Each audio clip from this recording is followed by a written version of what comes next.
So,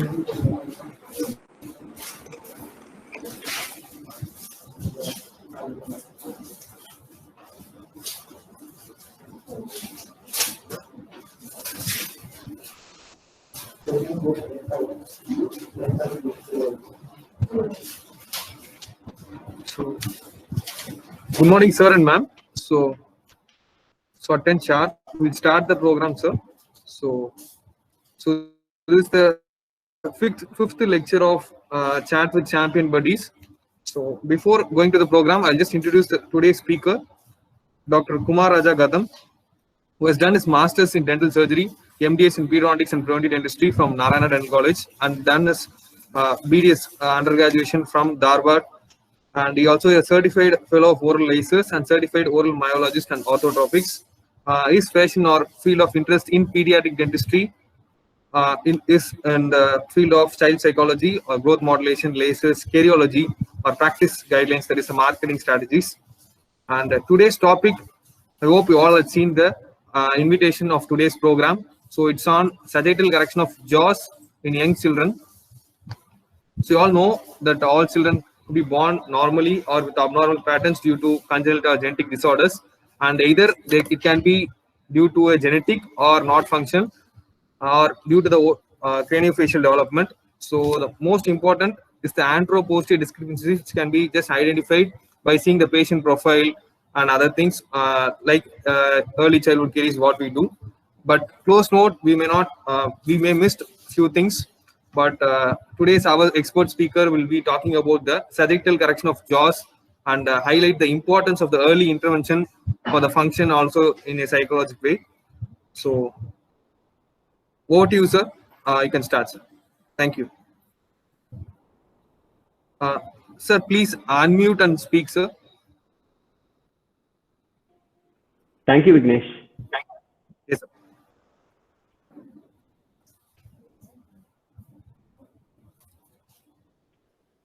So you can share the presentation by present now, sir. Yes.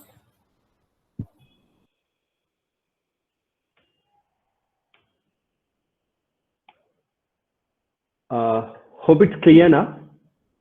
Yes, sir. The screen is visible now. Yes. Shall I start, Vignesh? Yes, sir. You can start, sir. Please okay. Go ahead, sir. Okay. Thank you so much. The topic for the today talk is sagittal correction of jaws in young children, catch them at infancy.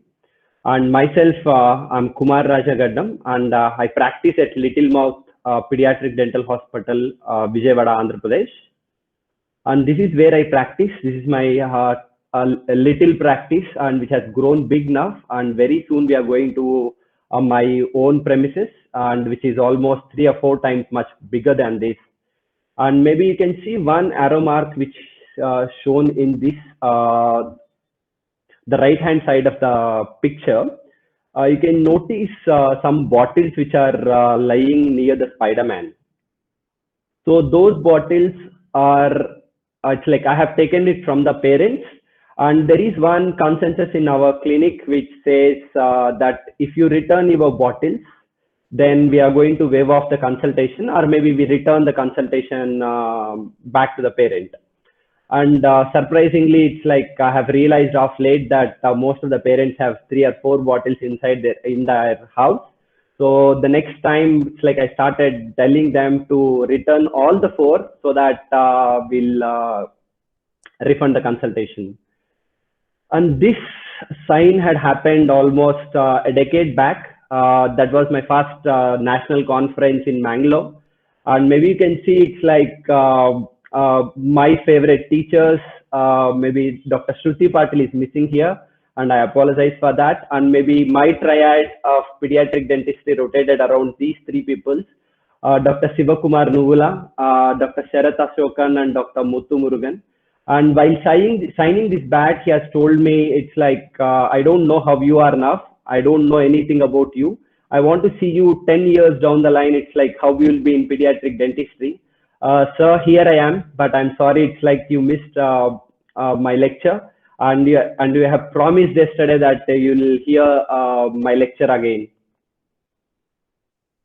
And Maybe it's like, maybe you can, most of the PGs can unmute. It's like, how many of you are thinking about your appointment which is scheduled at 11:30 a.m. or plans after this webinar?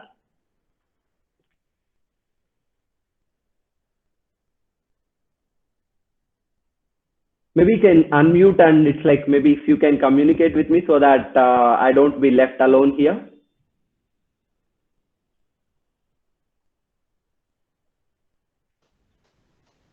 We have to communicate. Okay, sir. And how many of you noticed the number of slides in this presentation? I'm just raising the question just to make sure that all are within the room now. So this 1 hour of presentation is hard work of my 100 hours of practice. I mean, it's like not treating kids, but for taking photographs. And this entire presentation, 90% of this presentation will be photographs.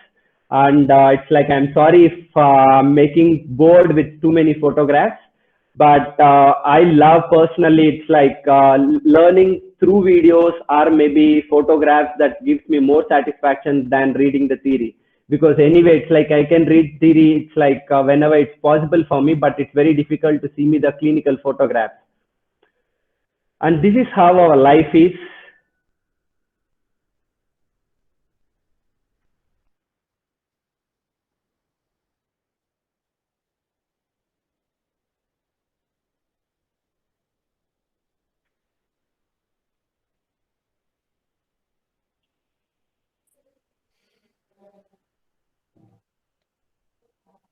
This same child after 5 minutes. And maybe it's like I have check her anterior open bite. And she sucks her thumb all through the day.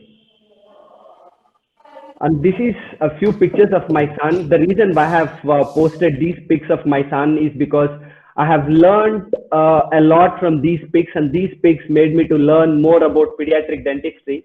If you still ask me, he's the best pediatric dentist teacher ever happened to me.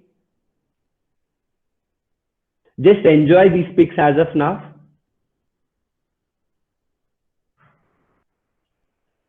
Maybe my teacher can tell better about this. What do you say? It's like the graph, and the one on the x-axis is competence, and the one on the y-axis is confidence. So when I started my post-graduation, I had too much of energy, and that energy is nothing but the amount of stupid. So at that point of time, it's like once I've cleared my, it's like entrance exam, and I joined post-graduation, all of the sudden I started realizing that I have achieved so much in life, and that's good enough for me to live rest of my life because I have got the post-graduation master degree seat. So very soon, it's like I have started realizing that what I've learned in my undergraduation, what I'm learning in my post-graduation is not sufficient enough. And then once after I finished my post-graduation, it's like it was actually a state of depression for me, because once I've come to the clinical practice, I started realizing that things what I've learned in post-graduation are not good enough for my practice.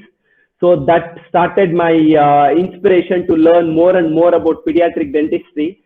And maybe it's like right now I'm the slope of the slope of enlightenment, and people like Dr. Muthu Murugan, maybe Sharatha Sokan sir, or maybe even my head of the department, maybe they are called gurus of pediatric dentistry because they have reached that top stage of plateau of sustainability.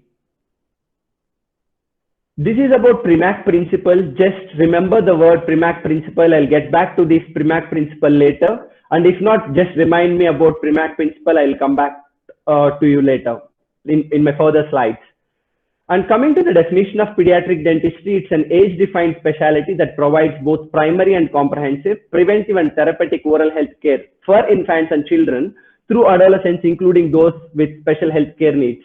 And how many of us, it's like including me when I was a postgraduate student, or even in budding stage of my clinical practice, how many of us really think about the growth modulation and the jaw correction at an younger age? I mean to say the age around say 1 year, maybe 1.5, 2 years, a maximum of 3 years. Because we are centric individuals, we concentrate more on the caries because caries makes bread and butter of, say it's like our routine practice. But with due time, with silver diamond fluorides, with nanomine fluorides, it's like coming up, maybe slowly it's like the caries will come down definitely for sure.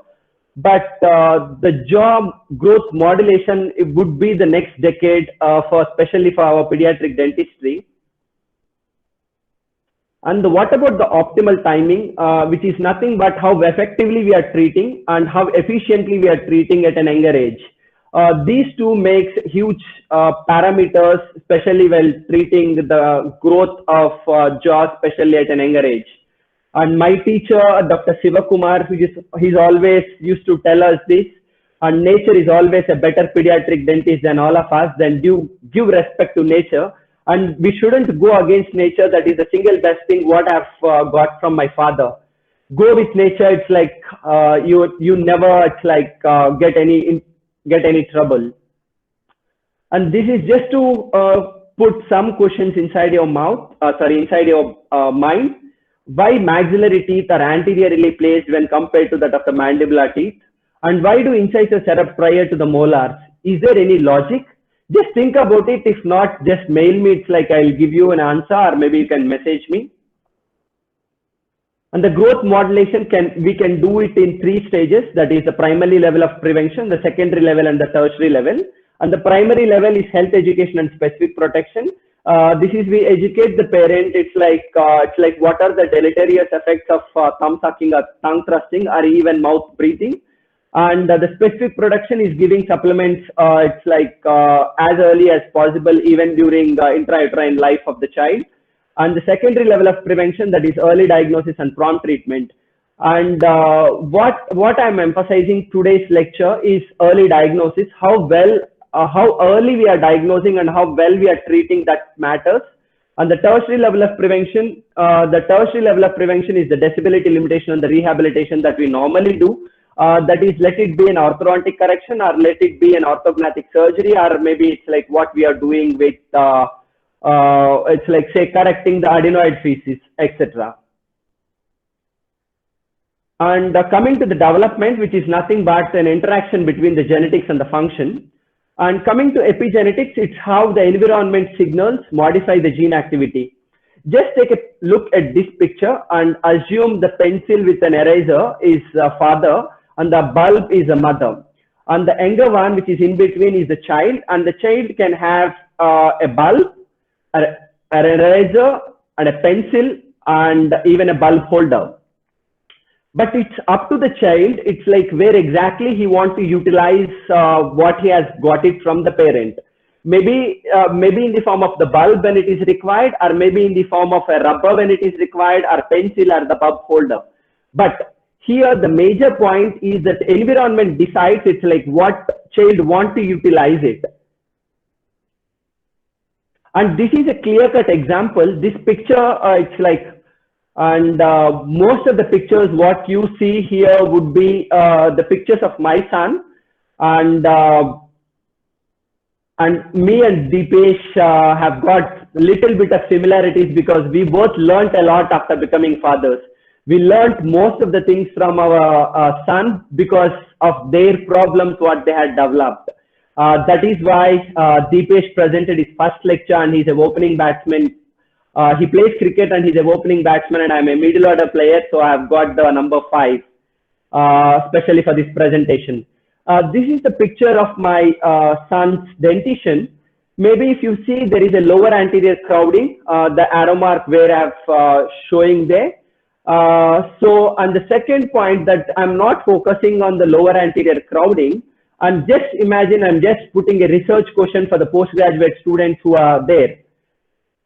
My question here, it's like with my observation, the shape of the tongue determines the shape of the arch. If the shape of the tongue is V-shaped, the shape of the arch would be V-shaped. Maybe you can see the shape of the arch is a V-shaped thing, V-shape here, and you can notice the shape of the tongue, the shape of my son's tongue is V-shaped. So that is the reason why he has got an anterior constriction but not the posterior constriction.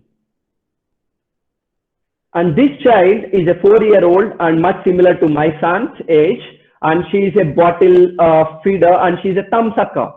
She is a thumb sucker and she uses bottle, and you can see the arch is very well placed and it's a typical U-shaped, and you don't see any abnormality with respect to that of the growth of the maxilla and even with the mandible. So what you have to see here, the shape of the tongue is U-shaped. The next child, the shape of the tongue is little bit V, and she has got proclination and she doesn't suck the thumb. She only uses the bottle for drinking milk, especially during the night time. And maybe you can see the proclination here. And these three things, what I want to convey, simple thing, that genes is an ultimate thing, and the environment decides it's like where exactly and how exactly the genes has to proceed further from there onwards. And this is the best pic what I have seen in recent time, and this is my son's favorite cartoon, that's Paw Patrol. And these pups, most of the pups have got a prognatic maxilla, and there is only one pup which has got a prognatic mandible, which always gains the attention of my mind. And this is a typical British bulldog, and it has got a prognatic mandible. Just see, this is an ultrasonographic pic of my son at 7 months intrauterine life. Maybe it's not clear here that he has got a convex profile when he was inside the womb, mother's womb. And maybe it's like I have seen specifically, and I've asked my radiologist to show me the lateral view so that I can see the profile of my son. And this is when he was born. See the profile. Just see the profile. The profile is convex enough. The mandible is way backward and the maxilla is ahead. And 1 month, maybe you can see it's like the hyperactive mentalis. The hyperactive mentalis along with the V-shaped tongue, what he has got, that is the reason why he has got a lower anterior crowding, which is I have. And this is at age 4 months. Just see the profile is convex. And within 6 months, the profile has changed to, say, it's like concave. And now his mandible has outgrown the maxilla, which is much similar to the pup what I have shown before. The pup is rubble. And it's like, surprisingly, my son loves rubble more than any other pups. And his favorite, the toy is JCB. And maybe you can see the anterior crossbite from the pictures. Maybe you can see the nasolabial fold, the deepened nasolabial fold, which was not present, it's like during his childhood. And all of a sudden at age 11 months, I started realizing that he started getting crossbite. Then that point of time I was left, it's like, I don't want to see these pics 10 years down the line. Say it's like being a pediatric dentist, if I can't correct my son's jaw, it's like, am I really justifying to be a good pediatric dentist 10 years down the line? Which it's like Muthu sir instilled in my mind that it's like, doesn't matter how you are now, all it matters is how you are 10 years down the line. I don't want to see his pics 10 years down the line, seeing it's like I couldn't correct his jaw. So that made me to learn, read more and more literature, and this is how he is now. His profile is straight. You don't see any other folds while he's sleeping. His face looks, it's like, this pic makes me proud every time whenever I see, because there are no folds. The face is growing in a very good equilibrium. And coming to the prognatic mandible, and no baby on earth has ever born with a prognatic mandible. And the reason is simple: to catch and to catch the mother's nipple, and for sucking action, the mandible has to be back. Once the mandible comes front, automatically the airway gets opened, because that is how the child learns how to drink milk, at the same time how to breathe. When they are drinking, they can't breathe. So this is how the child will learn. When the mandible comes front, automatically it opens the airway so that the child can breathe through the nose. So that is the reason why every child, it's like born with a retrognatic mandible. And let's see the muscles of mastication over the mandible. We have two group of muscles. One group of muscle is the elevator muscles, which elevates the mandible.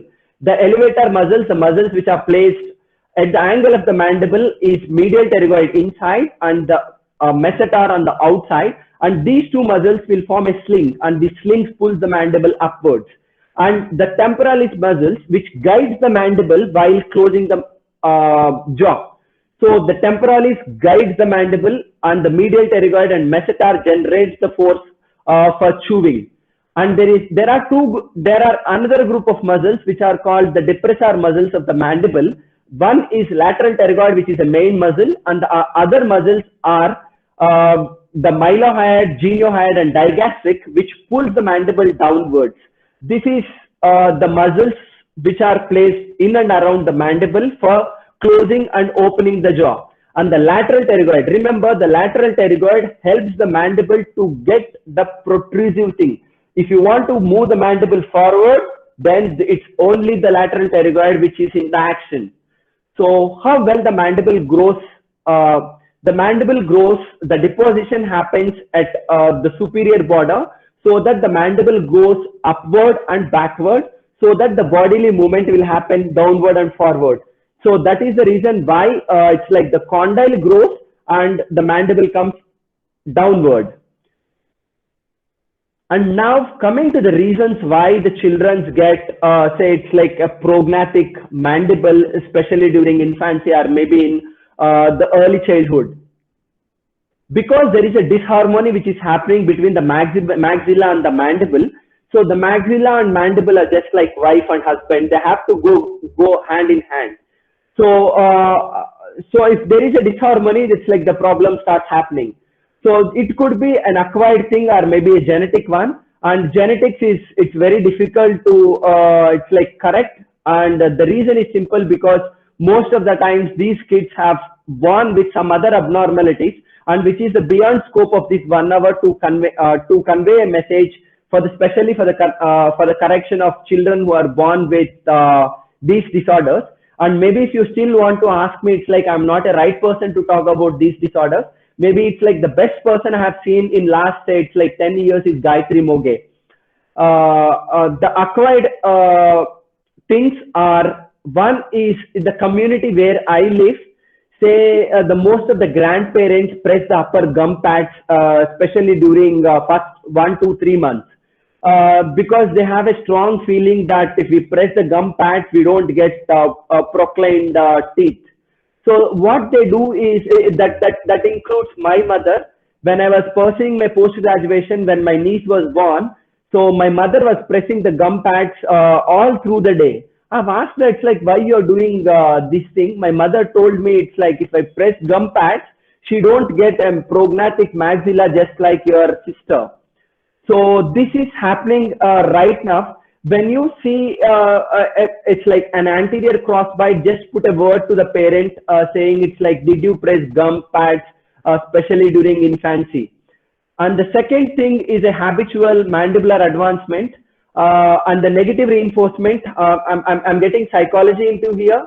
I'll just come back to this point in my further slides when I talk about my son's prognatic mandible. And the other thing is a safety valve mechanism. So if there is a disharmony in the safety valve mechanism, as I've raised a question, especially in my early part of my presentation, why the maxilla is ahead placed when compared to that of the mandible. Because the maxilla is a determining factor. So the maxilla is placed ahead and it guides the growing mandible so that the mandible grows within that environment. So the maxilla determines the growth of the mandible. That is, even if you see the presentation of Deepesh, I'm just getting Deepesh presentations here. Deepesh has mentioned a point saying when we expand the maxilla, the mandible follows. We don't need to do anything for the mandible because mandible just follows. Because this is a safety valve mechanism, so the maxilla will come if the maxilla is placed ahead, the mandible will come forward. If there is a disharmony, then automatically the maxilla will be forward or the mandible will be backward, or maybe the mandible will be forward. And the other thing what I have noticed in my, it's like, let's say it's my 6 years of my practice, is the early loss of primary incisors. And the other thing is the tongue thrusting habit. And trust me, I don't have any reference for these things, but I have a proof of either a video or a photograph which is coming now. This child, the grandmother, the only thing the grandmother had is to press the child's gum pads, upper gum pads, for 6 months, because the child's mother underwent an orthodontic correction, and she it's like they have extracted 2 premolars to correct the prognatic teeth, sorry, procline teeth. So the thing was there in the mother's mind, the grandmother's mind, saying that if you press the gum pads, automatically what happens is it's like the child don't get procline teeth, so it's like he may not need any dentist intervention in future. Maybe you can see it's like because at age 1 month of life, early life, a little bit of orthopedic force is sufficient to push that thing backward. So this can happen.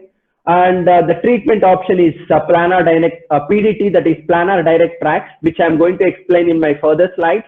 And I'm not going to talk too much about planar direct tracks, because maybe it's like for a postgraduate student, it's like you can't become a good pediatric dentist without reading German's Ramirez book of the early age correction. And this is my son's. It's like I have done an extensive research. It's like why he has got habitual mandibular prognathism or mandibular advancement. Maybe if you remember my son's profile, it was convex even before he was born. It was convex at 4 months. And even if you see this pic is for the Christmas, and he was born in April. So this pic is when he was 8 months old, and even if you see at 8 months, he didn't get teeth at that point of time. This point to be noted, he didn't get any teeth at 8 months, and remember this point, the profile is convex here. The profile is convex, and at 11 months, the profile is concave, and the mandible has outgrown the maxilla. How did this happen? This is just a psychological principle. The incisors, the first incisors, what he has got is a lower anteriors. The lower anteriors he has got at around age 9 months, in between age 9 months to 10 months. So these erupting incisors were hitting the gum pads of upper jaw.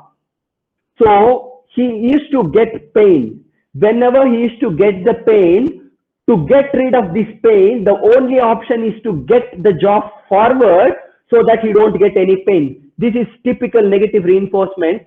And as a kid, as an infant, and even ourselves, we want to avoid pain. To avoid the pain of hitting the upper jaw, at the upper jaw where he didn't get any teeth at that point of time, he started avoiding that, and he's habituated to get the jaw forward.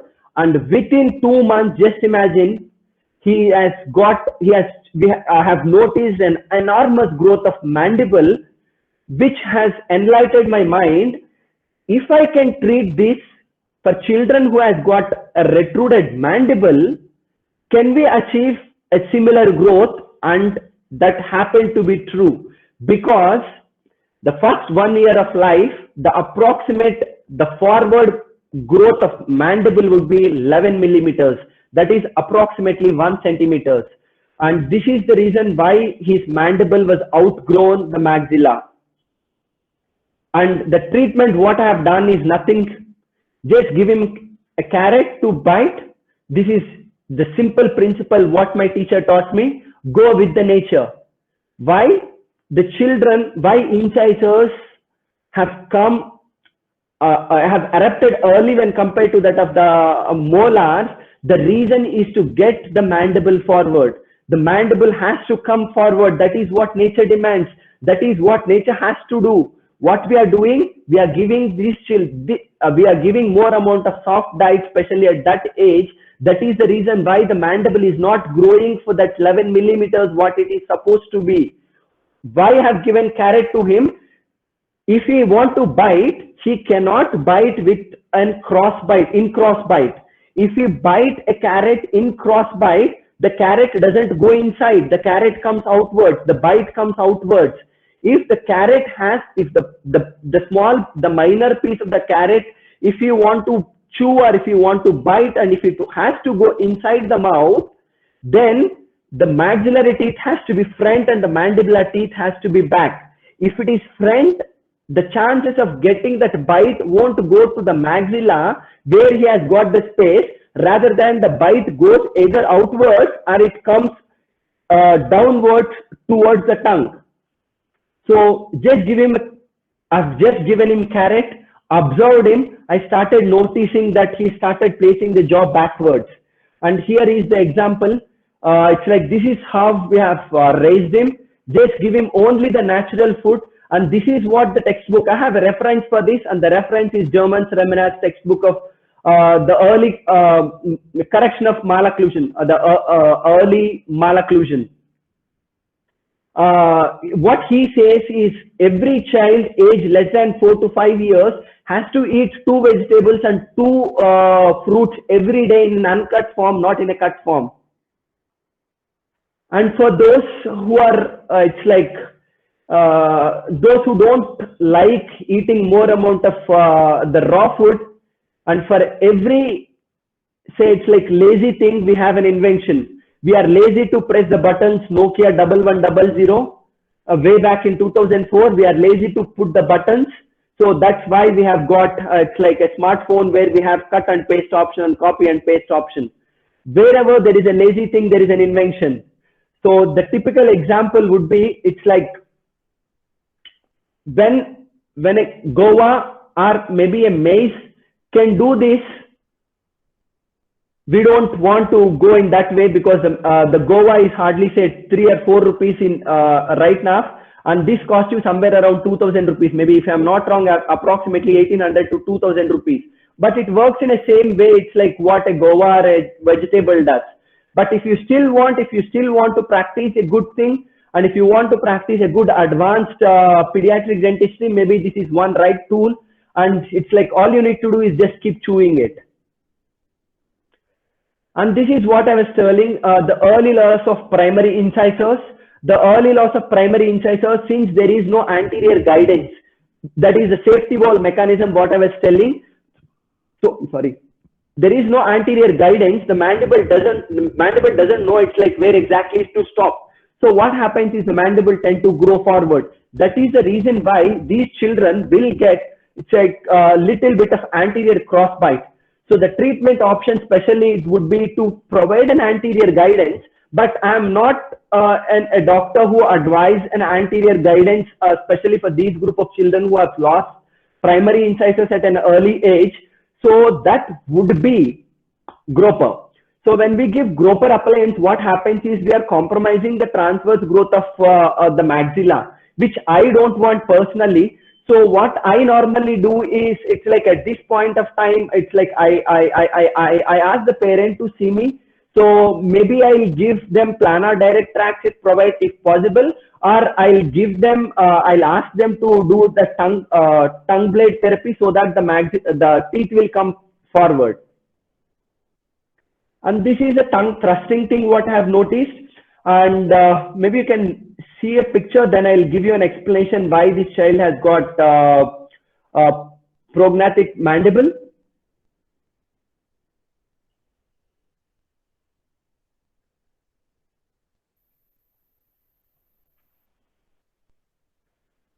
Maybe this pic, it's like the tongue is constantly, since I've asked her to close the mouth and I've asked her to bite the jaw.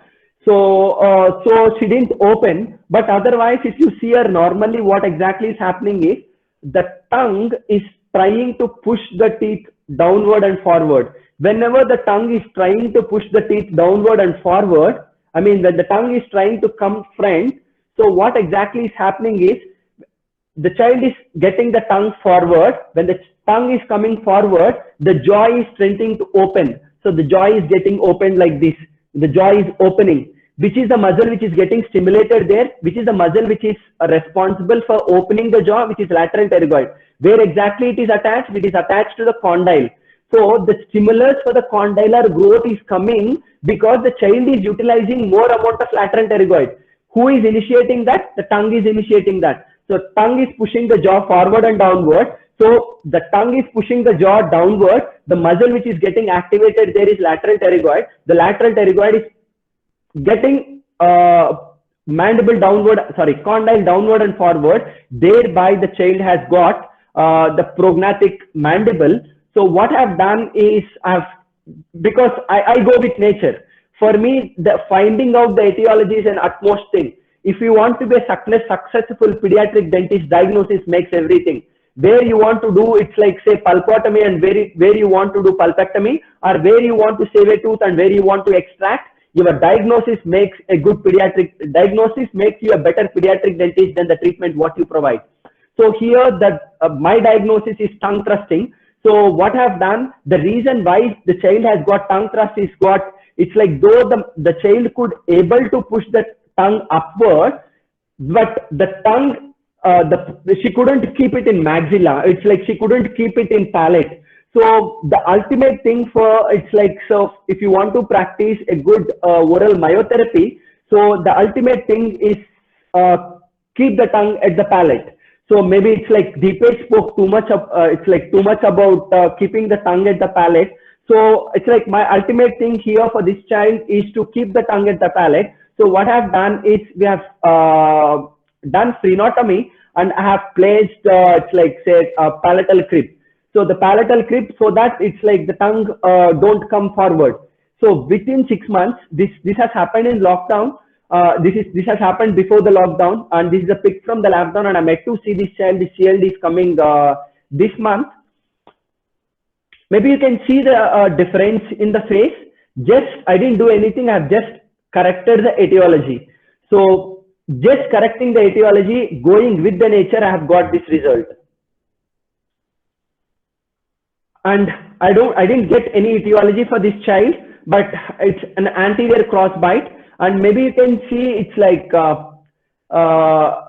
see this child. When you see a photograph, when you see any children, you have to observe the face, and at the same time, you have to observe the teeth also.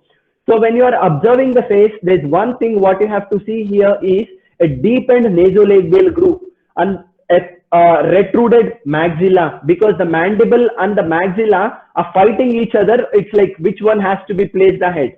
So the maxilla is not growing because it is locked inside. So here the maxilla wants to grow, which is stopping it. The mandible is stopping it. Now finding out the etiology, especially in this scenario, is more important. Maybe if you see the child's smile here, we don't see any upper teeth. It's like normally when we smile, it's like we have to see more amount of upper anteriors, but we can see the lower anteriors. The reason why we are seeing lower anteriors is simple, which is forwardly placed when compared to that of the maxilla. What I have done, simple, I have relieved the bite, I have relieved the occlusion. So maybe you can see the planar direct tracts. This is made of composite. I love trying out different things because I don't want to be a monotonous pediatric dentist, because I want to do more mistakes, thereby I learn more. So here we have given that rainbows. I don't know, I forgot the brand name, but it's a rainbow thing of composite, color composite, because the child loves pink a lot. So what I've done is I've relieved the occlusion and see the difference. This is the difference what I've achieved, say it's like within say 6 months. No, not even 6 months, maybe 4 to 5 months. Maybe now you see it's like when the child smiles, you see upper teeth more pronounced when compared to that of the lower teeth. Anytime it's like being a father, or maybe as a pediatric dentist, I love the smile of the teeth which are forwardly placed. And this is the second thing what I have tried. And this is the same thing. It's like correction. It's like the sagittal correction, the anterior cross bite. What I've done, it's like I didn't do anything. Give a chance to nature, because nature is a better pediatric dentist than me. Just relieve the bite. Just hope for the best. Within 2 months, you see the difference. And the same child, single tooth cross bite, relieve the bite, planar direct tracks. I don't place composite because removing composite is a very difficult task, and removing composite takes much more time rather than removing an heat cure composite. I don't place self cure composite. Maybe if you see here, if this child had placed self cure composite, because what happens with the self cure composite is when you remove, while removing, it's like 1 month or maybe 2 months down the line, the self cure composite tend to, it's like smell a lot, and it's like the child starts experiencing more amount of halitosis, maybe within 1 month or 2 months. What I've noticed of late is heat cure acrylic doesn't stain much, and heat cure composite doesn't produce halitosis, and at the same time heat cure composite is more biocompatible when compared to that of the self cure composite. So what I have learned of late, I tell you my mistakes also. And here I didn't place, it's like I have placed 2 bite blocks separately, one on the right side and one on the left side. So within, say, it's like 1 month, I have raised the, I've got the correction what I wanted, and I give a chance to nature. If nature wants to correct on its own, it's like it's fine. If not, it's like I can intervene at any point of time. So what mistake I have done for this child is I have placed 2 things separately, one on the right and one on the left. And at 11 o'clock in the night, I have received a call from my receptionist saying that the child has lost one part of the block, one block, and it's becoming very difficult for the child to sleep because the jaw is tilted. One is jaw is tilted, and the other thing is it's like they are very much scared. What if the block it's like dislodges during the sleep? So that raised my it's like my abilities, that raised my question marks, and then I've realized that this would be a better option, because the 2 things what we are doing here, one, we are not letting the undesired movement of the lower teeth getting proclined, and at the same time we are giving a stability, extra stabilities, that we are not scared of dislodgement. So this is what I've learned from my mistake. And if we can't do it, say it's like if you fail by planar direct tracks, if planar direct tracks, it's not that it works in each and every child, because there are children who have got it's like a stiff joint between the maxilla and the cranium. For those children, the maxilla don't grow that easily. So in those children, what you have to do is you have to give them a face mask. And I'm not going to face mask because that is beyond the scope of my 1 hour. So the ultimate single thing, it's like, what if you ask me to, it's like to conclude with a prognatic mandible correction, the single best thing is get that anterior guidance, get the upper anterior front, and then just wait, just give chance to the nature. So the nature, it's like corrects on its own. The 3 books without which you can't become a good pediatric dentist, because we are a centrated pediatric dentist and we want to give everything to orthodontist. What we are doing as a pediatric dentist, and who has to correct a growing jaw at age, say it's like, say 6 years. A 6 years is the child is a pediatric dentist child, and you want to give it to an orthodontist. It's like my ego doesn't, it's like say okay for it. If you want to become a good, it's like say it's like a good pediatric dentist, a pulpectomy, space maintenance doesn't make you a good pediatric dentist. Say it's like, even if you do a crash course, say for 1 month, you can place a stainless steel crown. To place a stainless steel crown, do you need to do a 3 years of pediatric dentistry? I don't think. But what I have done in my post-graduation, I was centrated. My teacher always used to tell me, don't be centrated, go to ortho department, learn so many things. Because it's like we didn't learn as a postgraduate student. Once I have come out, I didn't learn. because I was depended more on my orthodontist. I've depended taking more opinions from my orthodontist. When it happened to my son, I started realizing that it's me, it's like who has to learn. And that's when I started reading more about literature. And if you are a pursuing postgraduate student or you are a practicing pediatric dentist, irrespective of the age, if you want to become a good clinical pediatric dentist, these 3 books are mandatory. One is Early Treatment of Malocclusion by German Ramirez, and Sleep Disorders in Pediatric Dentistry by Edmund, and Alibar Bahraman, the Early Age Orthodontic Treatment. The most of the things what I've learned and most of the things what I've presented till now are from these 3 textbooks. Excuse me.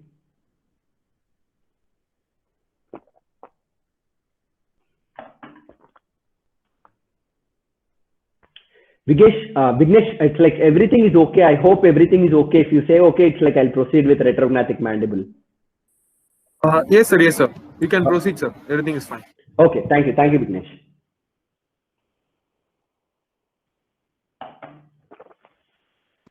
This child would be the child for my life, because this is the challenge what I have taken, and this I had promised the mother and the father that I'll correct it. Just trust me. They had huge trust on me, and I'll show you the proof also for that. It's like what exactly and how exactly we are treating this child. Retrognathic mandible at age, this was age 1 year, 10 months. Retrognathic mandible at age 10 months, it's like, as a pediatric dentist, from 2000, it's like during post-graduation, it's like for me, the answer was simple, nature will correct.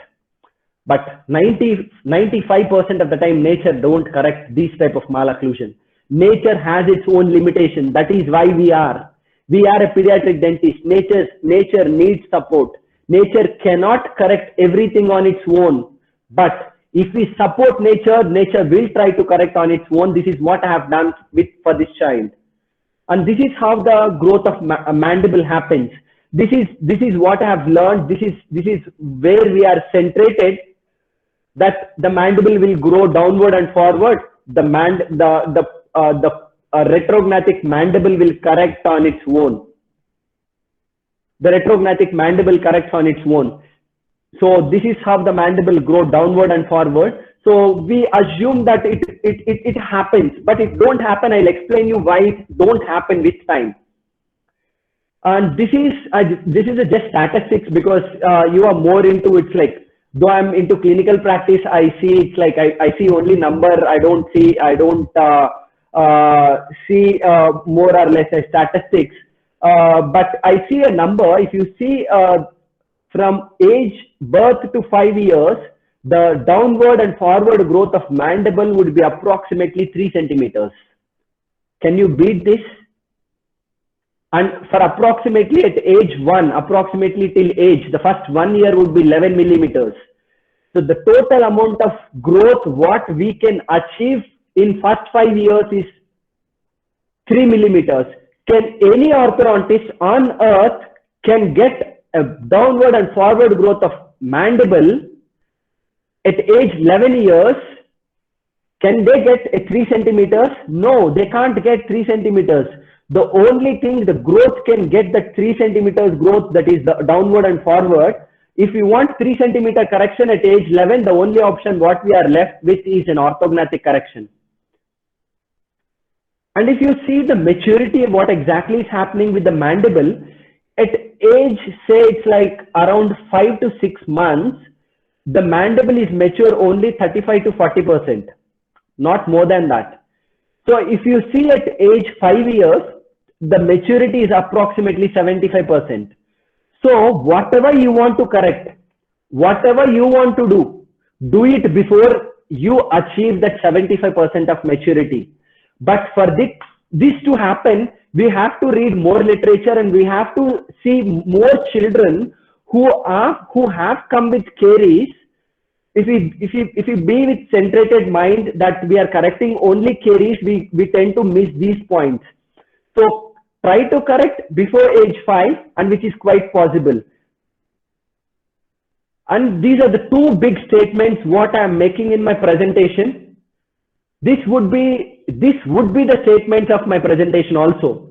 The eruption of incisors and the anterior guidance promotes the growth of anterior slope of maxilla, and this determines how the maxilla, how TMJ has to grow. And this is, I mean to say, the touch of upper and the lower anteriors. The touch of upper and lower anteriors determines the communication between the maxilla and the mandible. This is the ultimate thing what happens for the child.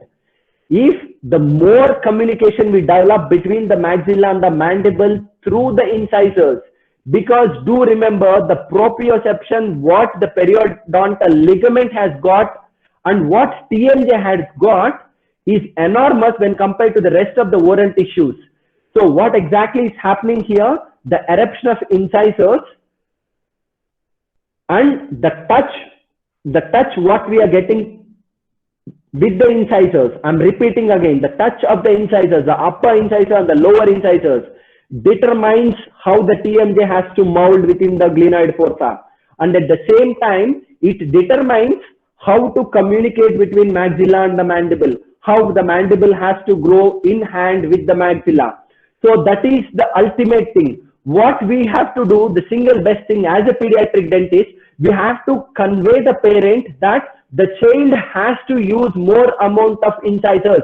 The single best thing. If the child doesn't use incisors, if you give them a bottle feeding, if you give them the spoon feeding, if you give them a food which is very soft in nature, we are not stimulating the periodontal the proprioception receptors which are present within the periodontal ligament of these incisors, the growth will get compromised. Trust me. And why you have to trust me? Because I am just an individual. I have a reference for it, and which is coming in the next slide.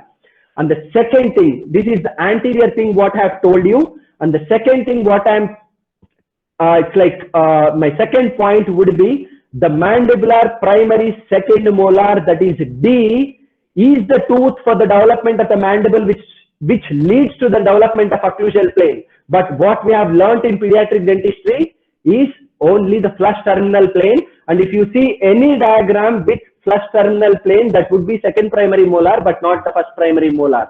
And maybe with permission of Vignesh, I just want to show a diagram what I have. Is it visible, Vignesh?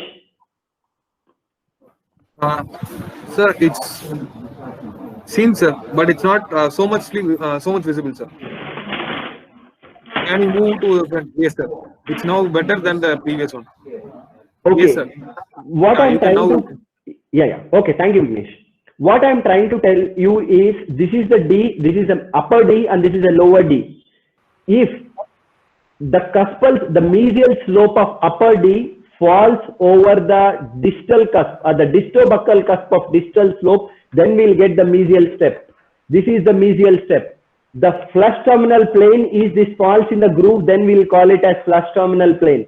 And if this falls behind, if the mesial slope, the distal slope is in touch with that of the mesial slope of mesiobuccal cusp, then this we call it as distal step. This is what I am trying to tell you with respect to that of the D. This is the tooth what I observe most, especially at age, say it's like 14 to 15 months, or even approximately age 1.5 years. Sorry, age 1.5 years. The reason why I tell is when that D erupts into occlusion, then that determines where exactly the jaw has to be. Because if the jaw has to grow forward and backward, or maybe laterally or medially, there won't be any hindrances. So if the child gets distal steps, especially in D, make sure that this child will get lip trapped with time, with due course of time, because the mandible don't grow because the maxillary upper D is hindering the growth of the mandible. I'll give you, I'll show you in my further slides. It's like why exactly it happens. So the reason I'll just give you the reference for this, what I have told you, because I'm sorry I couldn't put it. And this is what I was telling. D plays a major role because the development of mandibular starts with the D, the location of D. It's like the development, the growth center of the mandible. The growth center of the mandible starts at the junction of mental foramen. What is the tooth which is present there is D. So I was very much surprised when I was reading this article. This is an article how the TMJ grows in young children.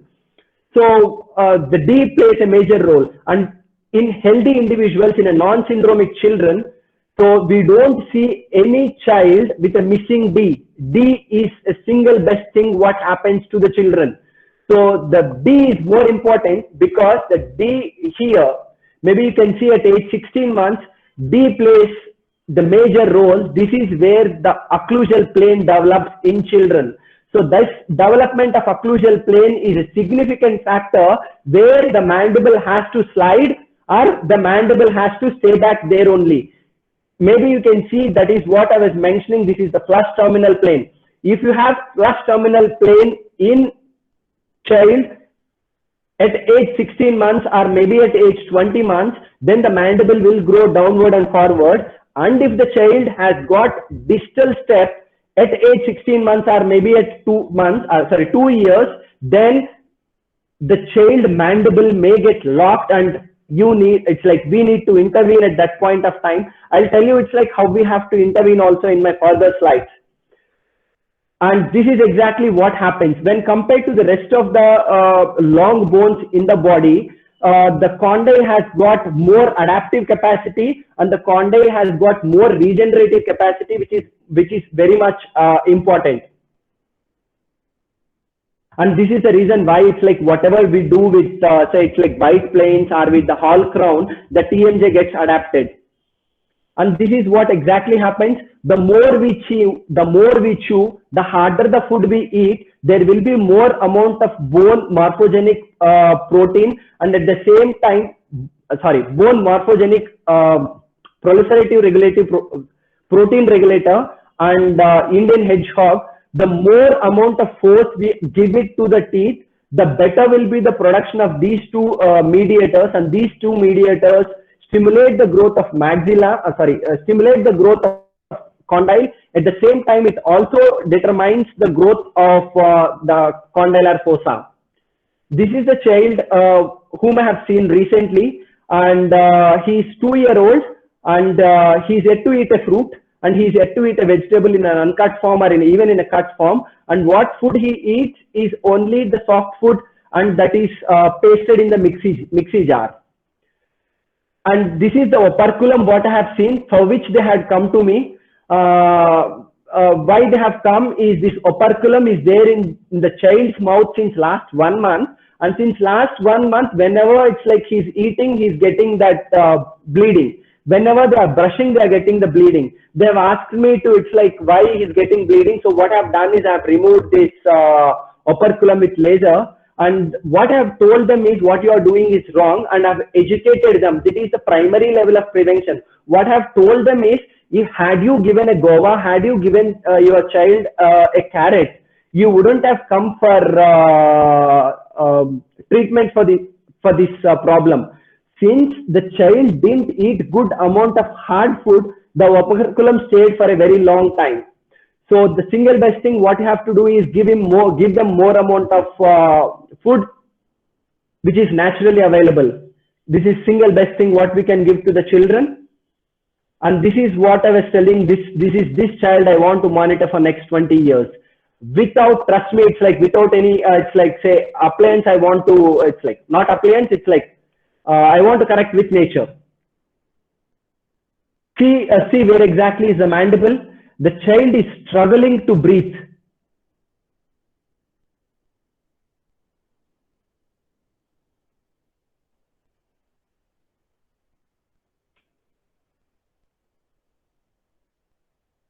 And this is how the child, he was at age 1.5. And this is how the child is now. Just see the mandible. What I've done is I've just given this, and he only eats fruits and vegetables every day. 75% of his food would be it's like fruits and vegetables.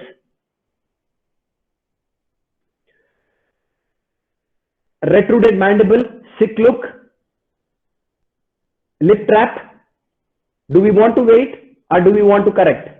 So it's like, had I seen this child at age, say it's like, had I seen this child during my post-graduation, what I would have given and what everyone would have given is a lip bumper. Lip bumper never works.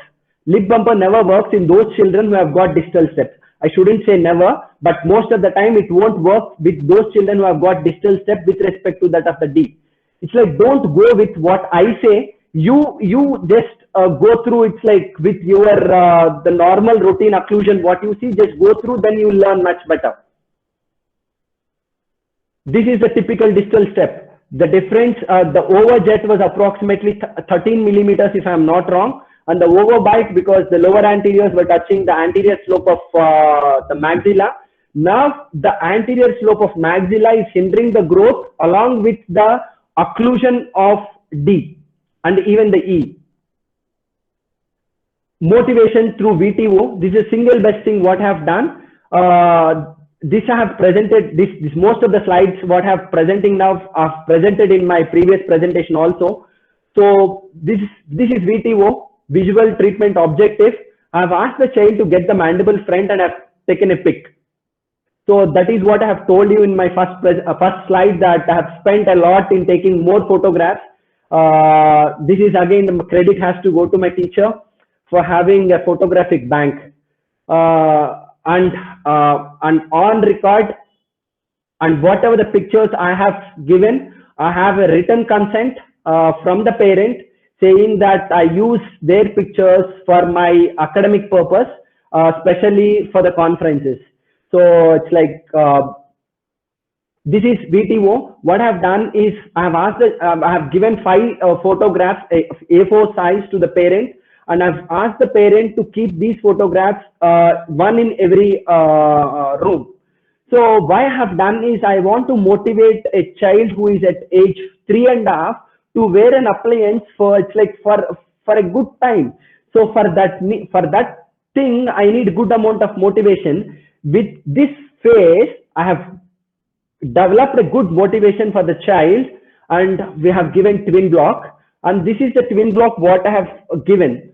And maybe this is where you have to get it front, but what I have done is give a twin block. What you are doing by giving twin block is, one, you are eliminating the muscle, that is the lip trap, and at the same time we are stimulating the lateral pterygoid and even the condyle. So the growth would be, we are enhancing. The growth may not happen as fast as during puberty, and but the only thing is I'm not correcting the growth per se. What I'm doing is I'm eliminating the unwanted muscle forces. The elimination of unwanted muscle forces is good enough, because going with the nature, removing the etiology, that matters most.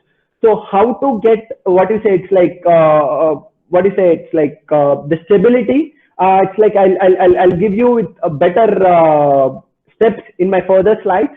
And maybe you can notice here in one pic on the right side, there is, I have trimmed a little bit of acrylic there, so that the lower E, the mandibular E, that is 7.5, will supra-erupt in due course, and that forms a lock, so that the mandible doesn't go backward again after the correction. So correction is an easy thing, but the only thing is the retention is the most difficult thing. So what you have to retain, it's like how you have to retain. Retention has to be with the occlusion. If you want to have a good occlusion, it's like if you want to maintain a good retention, then you have to maintain a good occlusion. The good occlusion will happen only with the slopes. If you read more about the slopes, if you observe more about the slopes of buccal cusp and the lingual cusp, you observe more amount of it's like the retentive things. This is the motivation what I have achieved. And she used to wear an appliance for 16.5 hours per day That is a single thing, that is motivation, and the entire credit has to be given to the child. And this is how the occlusion, this was before and after, and just see how much of amount of forward growth and downward growth I have achieved in 1 year. This treatment, it's like I took 1 year, and it's not end up the treatment. This is just I have got an abnormal thing to a normal thing, and now this I have to maintain this normal thing till she attains good occlusion at around say 14 to 15 years. And this is how the child looks. And why do children have to wait till age 13 or 14 to get this kind of smile? A decade makes a huge sense. How much amount of confidence children get if we can give this face to an younger children. This is the single confidence what we give, and this pick is an ultimate catalyst for my, this pick is catalyst for my practice. And it's like we didn't charge anything for this child, because this child has given a lot for me in my practice, because this is a catalyst. I show everything, I show this pick to most of the parents, and most of the parents will get conveyed to the treatment whatever I say, and they give me the money what I demand for. And I charge, trust me, I charge on record, I charge 1 lakh rupees for the correction of this, and this 1 lakh is for the correction that is from age 4 to age 11. By paying 1 lakh, I become a more responsible pediatric dentist. At the same time, since they have paid 1 lakh to me, so it's like they don't skip appointments, and they come, they do come for the follow-up visits whenever we are scheduled for them. This is one more thing what I have tried, and I have tried achieving. This is even Deepesh was mentioning. I'm using more of Deepesh. I'm sorry, Deepesh. Deepesh was mentioning about 1 point, lips closed, tongue at the spot. That is an ultimate thing what is needed for the growth of the jaws. For it to happen, it's like since I have placed lips in a new position, I have to keep retention even for the lips also, not only for the teeth.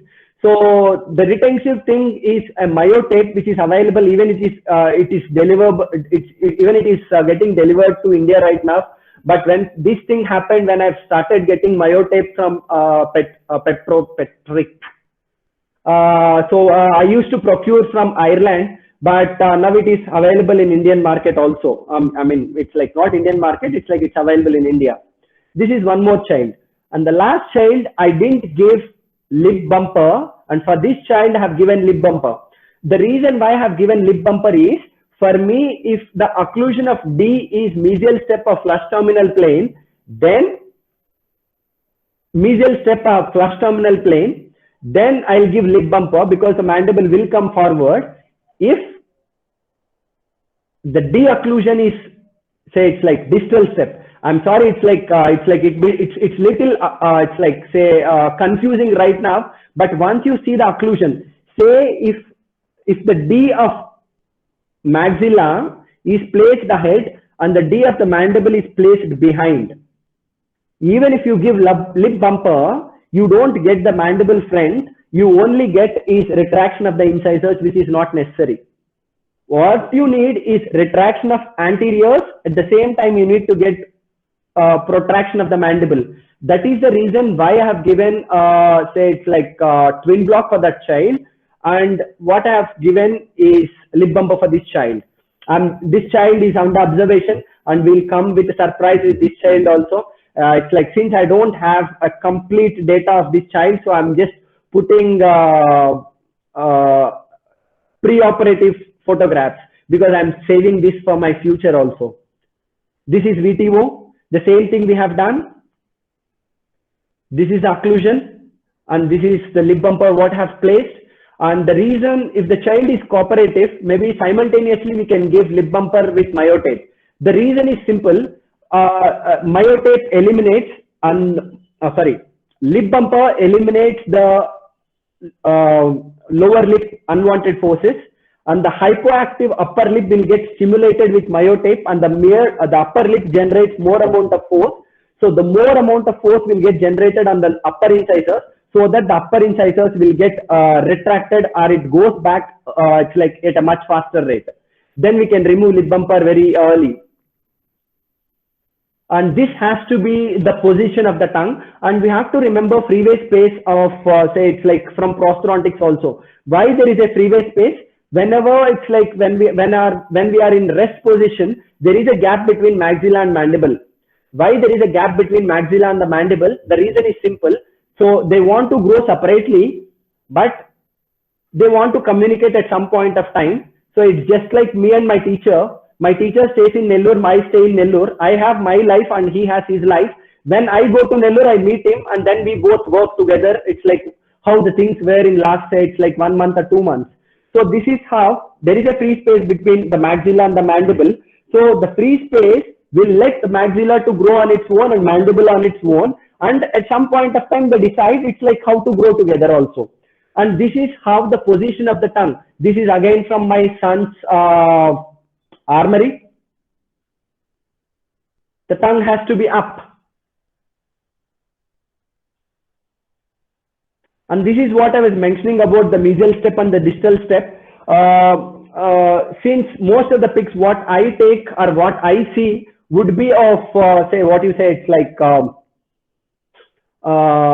E, not D. But remember, D is more important for us than E, because E comes after more or less a year later than that of the D. So we are missing that valuable 1 year of time, which is more important for the correction of the jaw. So the distal step, what I'm trying to tell you is, if the cusps are good, the mandible won't go downward and forward, because the cusp will lock the growth of the jaw.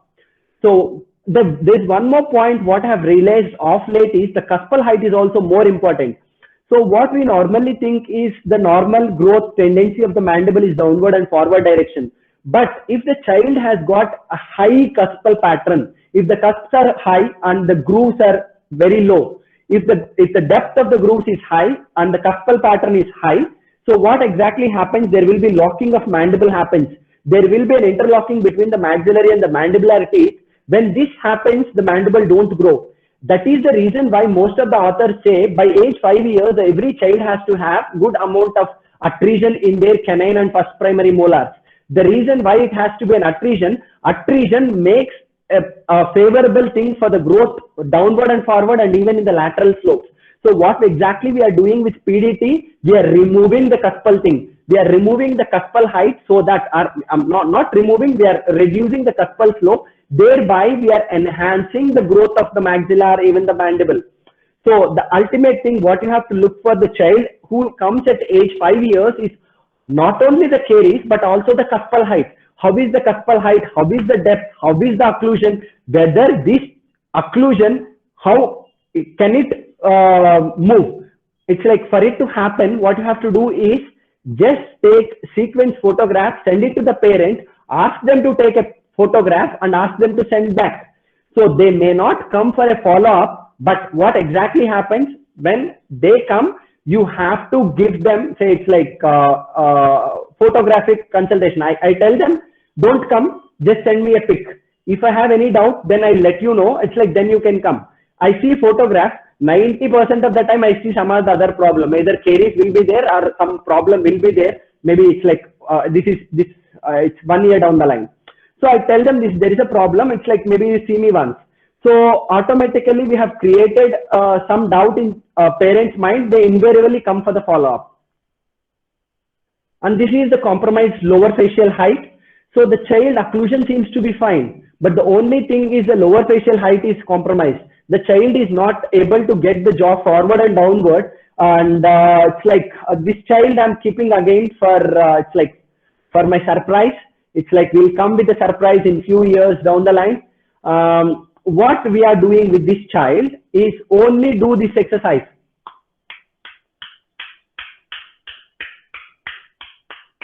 Tuck, tuck, tuck, tuck, tuck. Nothing more than that. Why? What exactly is happening when we are doing tuck? There is action and there is a reaction. The action is The tongue is getting pushed towards the palate. The tongue is generating enormous amount of force to the palate. So the palate is getting expanded. That is what Deepesh was mentioning. Expand the maxilla, automatically mandible will follow. So expanding the maxilla in a natural way, tongue is going up. When we are pushing the tongue up, what we are doing, the tongue is going up, the mandible is coming down. Which muscle is coming, which muscle is getting activated with respect to that of the mandible? That is the lateral pterygoid. See this. The mandible, what we are doing, we are stimulating the maxilla. We are stimulating the maxilla, at the same time we are stimulating the lateral pterygoid there by the condyle. So what happens with the due time? With this thing, everything happens when? Not at age 6 years, not at age 8 years, 8 years. As I've told you before, 75% of maturity has already happened. What you want to do with exercises? Exercises works much better at younger age, not at age 17, not at age 13, not at age 7 or 8. Exercises works much better age less than 4 years. Do remember a point, catch them young, treat them at infancy. Exercises, all we need to do, it's like, it's not everything about, it's like with appliances. Everything is about finding the etiology, what exactly is happening, what is going wrong. That is more important. This is what early diagnosis, very important. See this. This is my friend's son. He's a very good pediatrician. I've told him there is a problem. The problem is deep bite there. Why? The deep bite, the anterior slope of maxilla is it's becoming hindrance for the growth of the lower jaw. So overnight, mandible will be relaxed position. The maxillary mandible tries to come little forward. Night, it's like once he wake up in the morning, it's like when he bites, it goes back. So what exactly is happening? The growth on the counterpart is happening at the same time. Daytime when he's chewing, it's going back. Nighttime it is coming front. The ultimate result, it stays there only.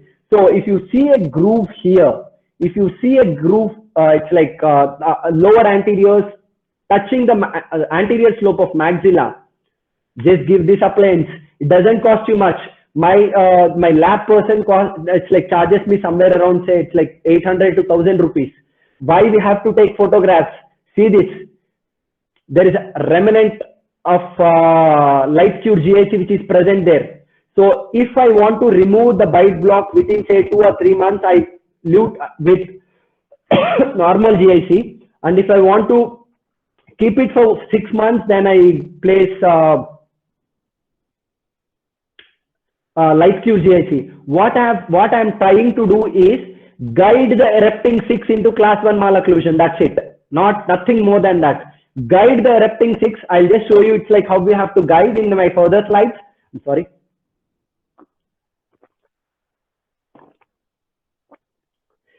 This is 6 months down the line. So there is a gap. So once there is a gap, what I have done, I have removed the etiology there, hoping for the best. It's like, let's see, it's like how it forwards. And again, it's like I'm following this child. Maybe it's like maybe 3 or 4 years down the line, you will have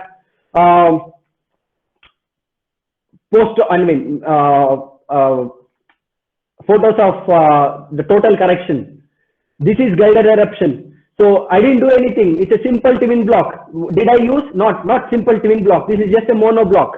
What I have done, I've taken an impression. I've asked the lab person to mount it for me, and then I've asked him to come, and then I've arbitrarily occluded in such a way that this the mesiobuccal cuff falls in the buccal group of mandible.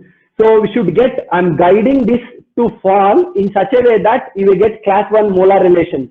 So what I've done is I've asked the child, apart from eating, try to wear this removable appliance for next, say, it's like 3 months. Maybe we'll see it's like how it goes from then onwards. So she wore it for, it's like for 3 months. See the result. So how much did it cost me? It cost me, it's like somewhere around 1200 rupees.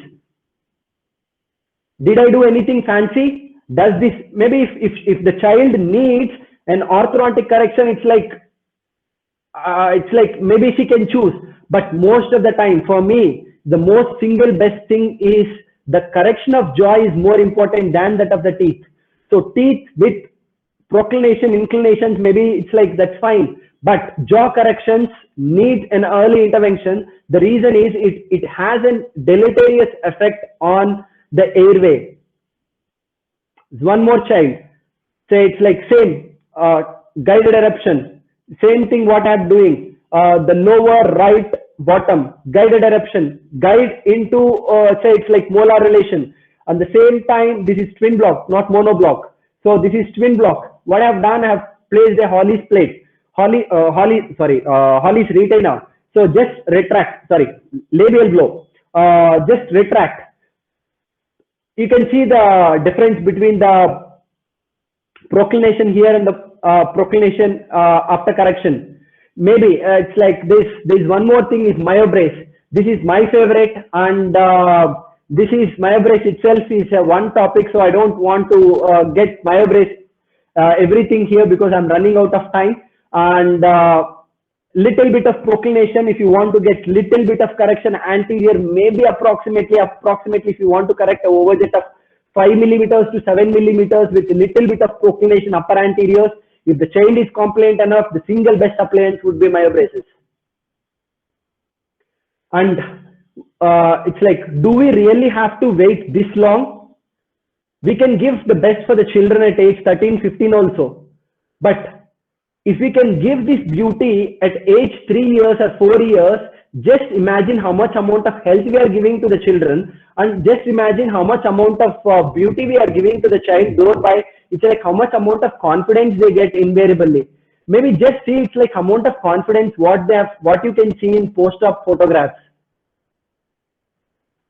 And the single best thing what we can do at an younger age, with single thing is breastfeeding. Nothing beats breastfeeding.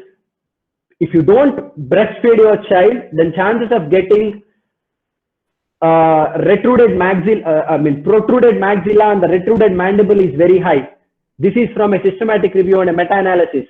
And whenever you are giving, say it's like breastfeeding, the direction would be approximately 45 to 50.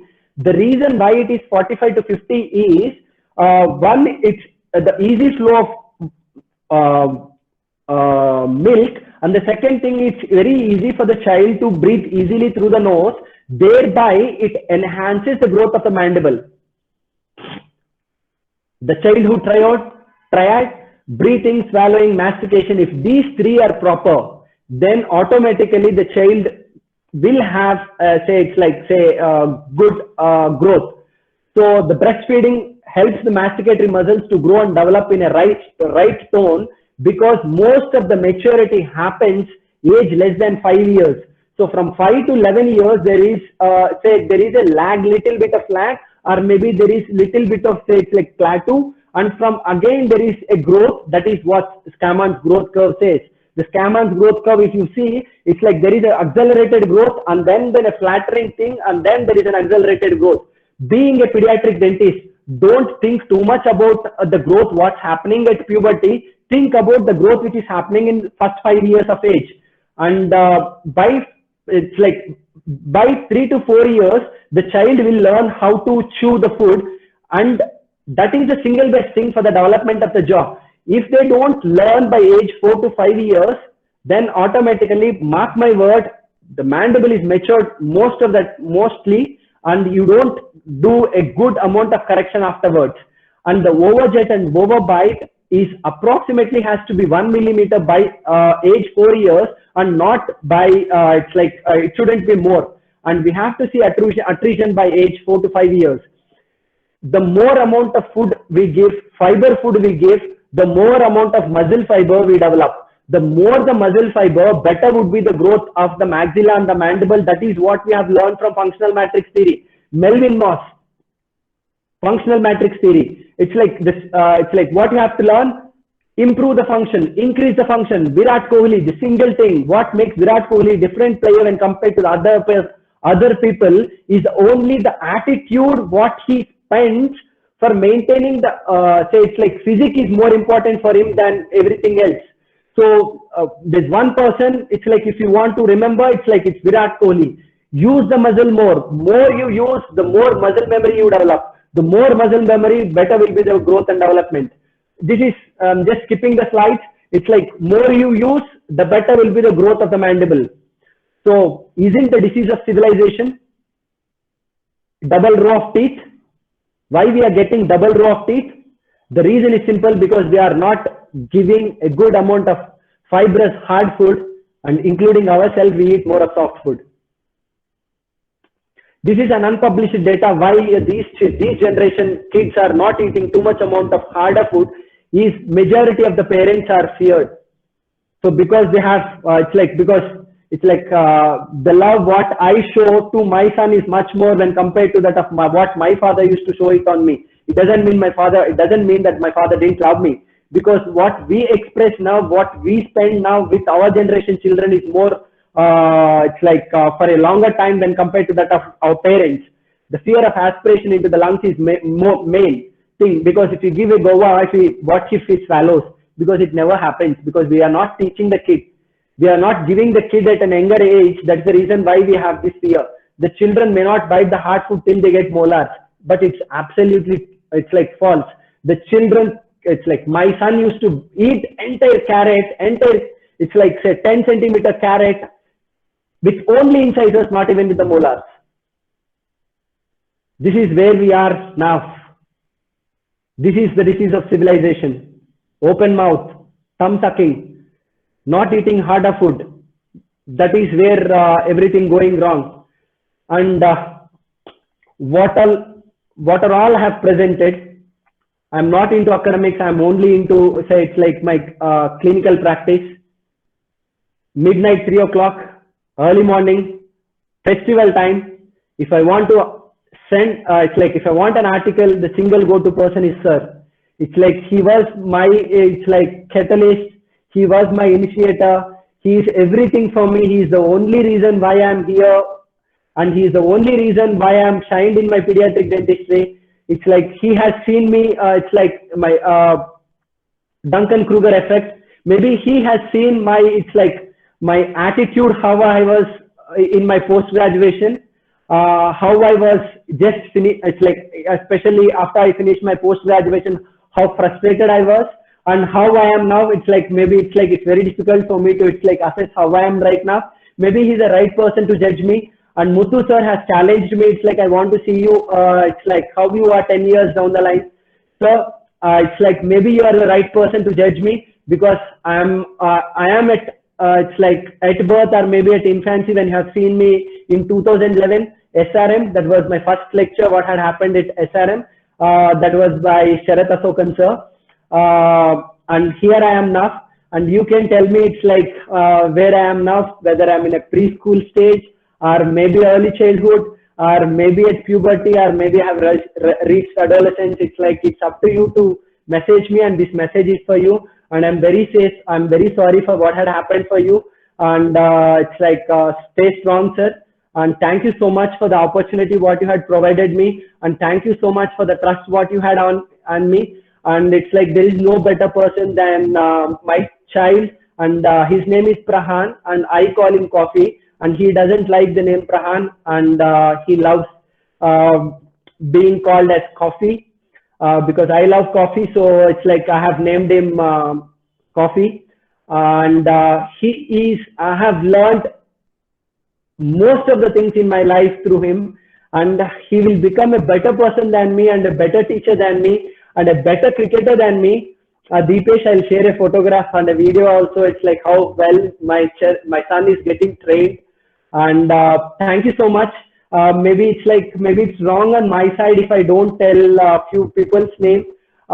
Maybe Meenakshi Kher, Abhishek Soni, maybe these two. It's maybe these two, the names what I'm telling you now, which also means maybe the people who are perceiving can follow them.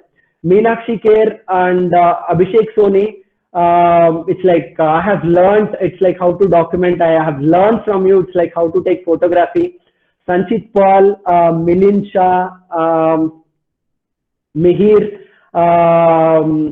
Mukul, Akash, These are all my contemporaries. It's like from it's like whom I discuss more, and we are more or less a next generation pediatric dentist where we are grooming up. Thank you so much, and even Dr. Namineni. It's like Dr. Shruti Patil. It's like you are the reason why I'm here now, and indirectly and directly have inspired me a lot. Thanks a lot, and Vignesh, I'm so thankful for you because you are very kind in giving me it's like so much amount of your time. And thank you so much, university and your university for providing me this opportunity. And thank you so much. It's like maybe I'm open for discussion now. Thanks a lot for the wonderful lecture, sir. Personally, I have few questions, but still, we'll just go for the participants first from their side, and then I'll finish off, or I'll just come at the end with my questions. So, dear participants, if you have any questions, you can just open up. So, Dr. Kumar Raja sir is ready for your questions. No, Kumar Raja is fine, sir. Doesn't it's like sound good word for me. I have a question for Dr. Kumar, if Yeah. I'm allowed to. Yeah, Dipesh. I can hear. Go ahead, sir. You said that as you rightly said that attrition is should happen in the primary dentition for the shift to take place. Yes. What I have been observing is that I mean they are more because of the bruxism part, because of the oro dysfunction. I'm seeing more of, I don't know how my question is that how do you decide that this is a normal attrition and this is not normal? The thing is, the functional cusp has to get treated if it is a natural phenomenon. If you see non-functional cusps also, it's like getting treated, then it means that it is more or less, it's like say an abnormal thing with bruxism. And it's like normal bruxism, it's like we don't see it's like too much of wear off. It's like normal thing. And in bruxism, it's like we tend to see it's like more attrition. No, attrition it's like more what is it? It's like in a severe form. But again, it's like it forms in that Venn diagram, the permutations and combinations, and there may be an intersection also. It's like maybe it's difficult to differentiate. But if non-functional cusps are treated, that means the child has got bruxism. Got it. Thank you. Hello. Hello. Yeah, Bhavya. Yes, sir. Good morning, sir. Sir, thank you for the presentation, sir. I just have two doubts, sir. So the first one, you told about the carrot that you carrot to bite, no, sir. Hello, am I audible, sir? Yeah, you're audible. Yes, sir. Yes, sir. So I want to know, like, should we give the carrot to bite after the eruption of the, because you said after the lower incisors erupted, you told your child to bite the carrot. So should we wait for the upper incisors to erupt? No. I'm so sorry. It's like, maybe it's like, I correct myself. Maybe it's like, we have to prepare the child also. It's like, if we give the, it's like the eruption path would be easy. It's like teething also won't pose much of the problem. So we have to give, it's like at age 4 months or maybe 5 months when started keeping everything inside the mouth. Maybe instead of giving a toy, if you can give a food to the child, so the child also experiences, because most of the time what happens is the teether doesn't give you the taste. It only gives you the consistency. What the food gives you is it gives you the taste. Because we have to teach the kid in the taste perspective also. So if you can give at an younger age, it's like it's up to the parent to decide it's like what age they want to give. But ideally, I recommend would be it's like at the age where the children keep things inside the mouth. Maybe at that point of time you can give food, because we live in a fancy world where we don't want to give a carrot and we want to give it buy a teether which is 1,000 rupees. Okay, sir. So maybe that's maybe hope I've answered your first question and your second question. Yes, sir. So I don't have to wait for the teeth to erupt. So as soon as the child starts eating something, I can always go ahead with the. Yes. Yes, sir. So you told about the direct planner appliance, no, sir. One thing that you had given with the composite. Hello. Am Yes, I yes, audible? yes, yes, yes, yes, Yes, sir. yes, The yes, pink yes, color with the composite. yes, So, yes, so yes. basically, you put that on the surface of the tooth, and then you just give a inclined plane lingually, right, sir? Exactly, exactly. That's it. So that's it. So and then, is it we can keep it for 2 months, sir? Because won't there be an problem of supra eruption, sir? Is it okay to Uh, keep it for 2 months? No, supra-eruption that won't happen that much. Even if supra-erupts, it's like that doesn't pose that much amount of problem because it's like if you see more number of cases, what exactly happens is after you place say it's like a 4 millimeter, maybe 3 millimeter, 2 millimeter of composite or even the bite block. So Okay. with due course of time, the teeth intrude, the upper maxillary teeth and the mandibular molars, they intrude. So thereby you get that occlusion. So all you need is that 1 month or 2 months or maybe 3 months of time. That's it. If we can achieve in that 3 months, that it's fine. Then otherwise that normal occlusion will happen because the nature always want to adapt. The one more thing what nature given us is adaptation. So adaptation, what happens is uh, there will be intrusion of upper and lower molars. When there is upper and lower molars, again the anterior open bite which was present when we place a bite block, which will get diminished. Okay, sir. So there is no issues. We can give it at least for 2 to 3 months without Two any. to 3 months, that's not an issue. And Yes, even sir. if it supra erupts also, and over a period of time, say it's like after we get a normal occlusion, after we get the normal occlusion, automatically they improve little bit.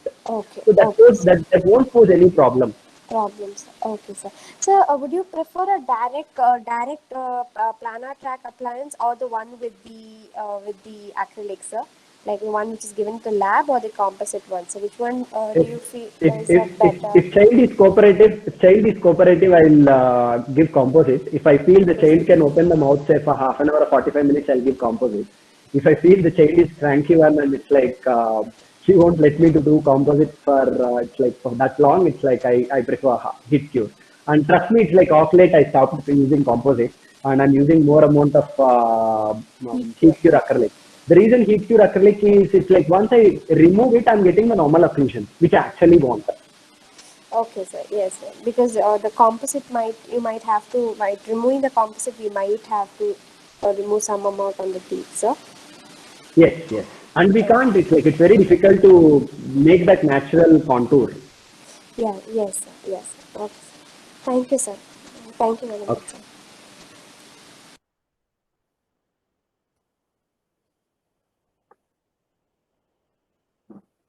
Any other questions from postgraduates?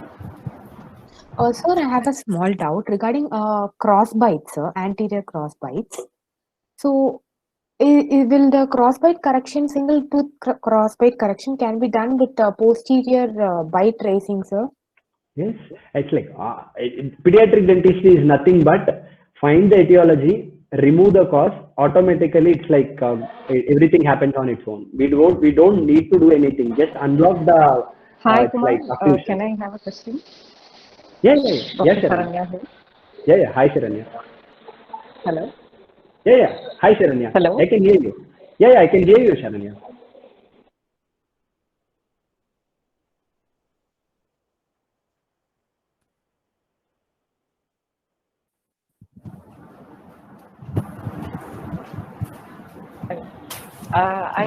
I just Yeah, have Ma'am, one Sharanya. question. it's audible, ma'am. Yeah. Sujita, I think your doubt has been cleared. Regarding posterior unilateral crossbite, because you mentioned that the erupting Ds have a very big impact on the developing occlusion.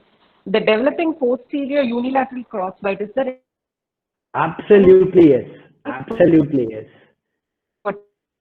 particular suggestion you would like to Yeah, yeah. give a Sharanya, it's like your voice is not clear, parent? but I have heard your say it's like question. The same thing is happening with even I have noticed that recently. Since I'm not talking too much about transverse cross bites, Hello? sorry, transverse corrections. Hope I'm here. Am I audible, Vignesh? Yes, sir. Yes, sir. It's Okay. audible. Okay. Thank you. it's like of late what I've realized is, since I'm not speaking about, I think there is a network error with you, Saranya, or maybe with me, I'm not sure. The thing is, it's like I just want to give a clarify. If say if this is, say it's like the maxillary tooth and this is the mandibular tooth, if the eruption path is tilted outwards, or maybe if the eruption is tilted this side, so automatically instead of getting the bite in normal occlusion, so that is it's like the maxillary teeth on a buccal side and the mandibular teeth on the lingual side, it has to be. If we fail to get in an anterior posterior, we'll get this flush terminal plane and mesial step and distal step. If we get in buccolingual direction, we'll get crossbite. Sorry, it's like unilateral crossbite. So even if we notice little carefully, we can find out that even at that point of time itself. So if we can correct at that point of time, maybe with tongue blade therapy or maybe something like that. So it's like just keep pushing it outwards. Maybe it's like I need to work out on more on that. Maybe it's quite possible. That would be very helpful there, right? Like individual tooth, if we are able to do a small change there, probably it will be rectified at that age. Yes. If not, we always have planar direct tracks. If again we fail, we have expansion. But it's like there's nothing wrong in trying it in fancy. Yeah, that's an amazing observation and something I really learned today. Thank you so much. It was a wonderful presentation. Thank you, sir. Thank you, Saranya. Thank you so much. Bye, Saranya.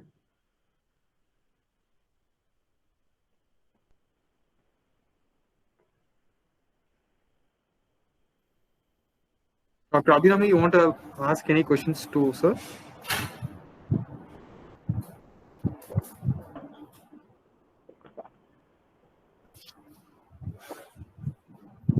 So, any other questions from postgraduates?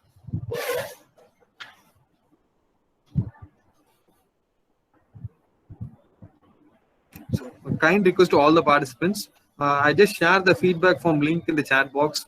So those who have answered or you want to ask any questions to the sir, you can ask sir and then you can attend the feedback. Or if anyone is free, you can just fill the feedback form. The link has been shared. Anyway, it will be shared in the Pedo Buddies group of Telegram group and also as well as in the WhatsApp group. So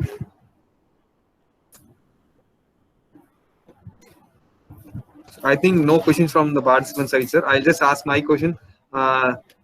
Thanks for the wonderful lecture, sir. Actually, the Shivakumar sir also had shared a message in the chat box, and sir has wished best wishes to you. And can you tell about the myobraces a little bit about it, sir, for proclamation? I know it's lengthy of the lecture, but still it's a new term. What I learned and what I had few doubts has been asked by previous participants by Saranya ma'am and Bhavya doctor and. The thing is, myobrace, it's like it comes with J1, J2 and J3 and K1, K2 and K3. And if you want to correct for, it comes with J1, J2 and J3 for the children age 3 to 6 years. And from 6 to 12, it comes with K1, K2 and K3. And after that, we have T1, T2 and T3. It's like after that, teenage. And then A1, A2 and A3 for the adults. This is how the sequence is. So, and we have I3 also, which is very helpful for correction of, say it's like prognathic mandible, class 3, for class 3 correction. So it's actually a rubber-based material. So what it does is, it works in a much similar way to that of the twin block, but twin block is a bit bulky. And this is very rubbery. And this rubbery is made up of medical grade silicone material.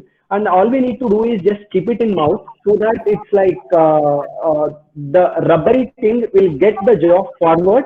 At the same time, the rubbery thing will put little amount of force on the proclaim teeth. So thereby we'll get that correction.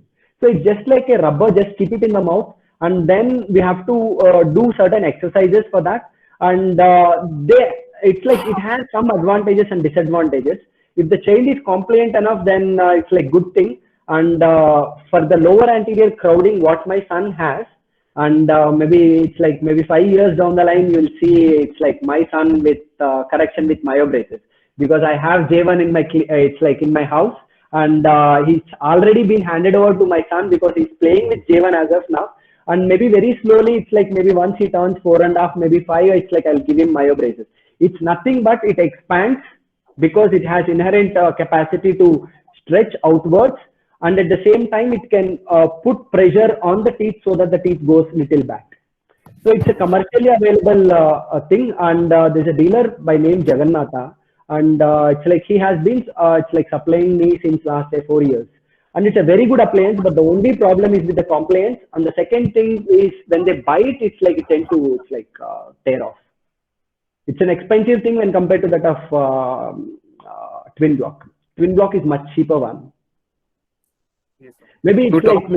maybe in maybe 1 year down the line, it's like maybe I'll have too much of data on myobraces also. So I'll present on myobrace also at that point of time. Yes, sure, sir. Thank you. My last question is, if you have a bite correction by raising the bite using a heat cure or a color composite, what is the time duration of having the either a heat cure or a bite raising? Any specific timing is there, or because we have multiple options for correcting anti-crossbite or full reverse crossbite, anything is there, but for this, any duration is there, sir? Specific Duration, it's like I always feel that the best has to happen for the child. The best means it's like the simplest thing. The simplest thing is raising the bite. So the ultimate thing, all the appliances, whatever we practice, it's like it just raises the bite and it opens up the occlusion. So the duration would be, it's like if you still ask me, it's like the specific time would be less than 3 months. So 3 months, it won't pose any problem, that much amount of irreversible problems. Maybe after maybe 3 months, I started seeing it's like more amount of reversible changes. Maybe it's like most of the time, it's like most of my practice is motivation based. So I motivate in such a way that most of my corrections should happen within 3 months. There's only one child where I couldn't get it within 3 months. That child was it's like where the grandmother has pressed the gum pads. That child, we couldn't do it in say it's like 3 months. It took a long time for us. And even after the correction also, it's like when I started removing composite, the child started biting with in a forward position only. So then lockdown came. Now I have to teach the child how to bite and then remove the bite, remove the bite blocks. Yes, sir. What happens is there's one more thing can happen when you give bite block. When you give bite block to children and you have to tell them not to protrude their lower jaw. What normally children does is this invariably happens, because most of the things it's like I can't do all mistakes on myself. So most of the thing when you relieve the jaw, the children tend to move like this. Yes. Because it's very easy for them to move now. So it becomes a habit for them, and they invariably it's like mandible starts growing. There is one major thing what you have to remember also. It's like there is a problem, because if you lose that follow-up, if you don't see the child in, say, it's like 1 month, 2 months, and 3 months follow-up, maybe at 6 months or maybe at 1 year down the line, you may see more prognatic mandible than that of the maxilla. It's about monitoring how the growth is happening. Yes, sir. May I ask a question, please? Yeah, yes, sir. Please go ahead, sir. Hello, am I audible? Yes, sir. Doctor, I just wanted to know how to decide where to place the bite plane, whether it's in the maxilla or whether it's in the mandible. How can we decide on this? The thing is simple. It's like for me, it's like I don't have those specifications where to place. For me, the ultimate thing is to raise the bite. Off late, what I have realized is it's like placing in the maxilla is a wiser option. The reason is where you can put say wire in the palate, so that even if it dislodges, it's like it won't go inside the child's throat. That is my point one. And the second point, it's like I'm a doctor who it's like do more of trial and error basis.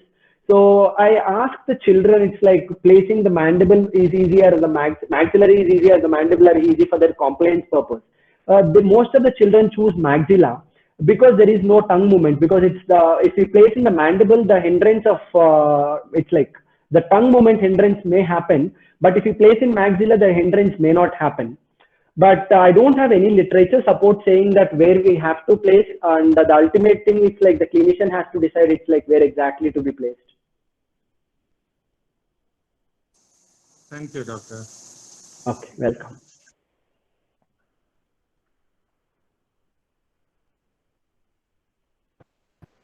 Basically, what we give an instruction, the effective how we give the treatment works out fast.